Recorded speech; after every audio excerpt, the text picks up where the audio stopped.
Thank you, and thank you all for being here, and thanks to our panel. We've got a great panel for you today. We're going to make this lively, as we usually do. We are here with a panel of investment gurus and titans. We are blessed to be able to live, work, and invest in America, and it's still the singularly best place to make money. If you say, what does the future look like? You are going to need humans who can work with technology, who can have judgment, who can apply sound strategy. The real job engine of this country in the future will be all small to medium business getting bigger. And I'm cautiously optimistic big companies might add to that, but the average big company won't last more than 16 years.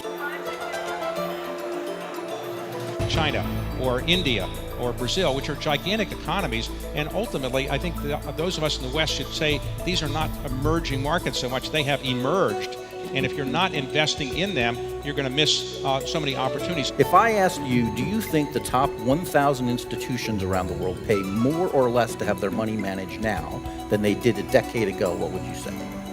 I would say they pay less. Yeah. No, they pay more. Damn it. We're not talking about the Fed taking interest rates to 5%. We're not talking about the Fed selling securities back into the marketplace.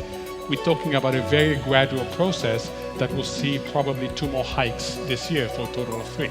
Owning a home is something that's been part of the American dream, and we want to keep it that way. In my view, monetary policy became the only game in town only because we're not willing to use fiscal policy and the right type of fiscal policy. One increases both demand and supply. Since Trump came in, there's a reason why the equity market has performed as it has. It's because of this hope, definitely hope, of fiscal policy. I'm a little bit concerned that if we don't see some movement on tax reform before the end of the year, or we don't see some movement forward on health care, that the market is going to start to doubt the administration's ability to actually deliver. The thing that can prevent populism turning into 1930s style totalitarianism is policies which allow people who are forgotten right now to get back into the economy.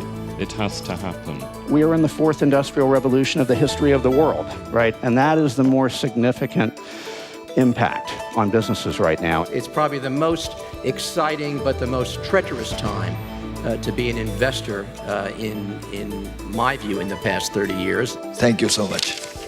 Thank you for having me today. Thank you so much.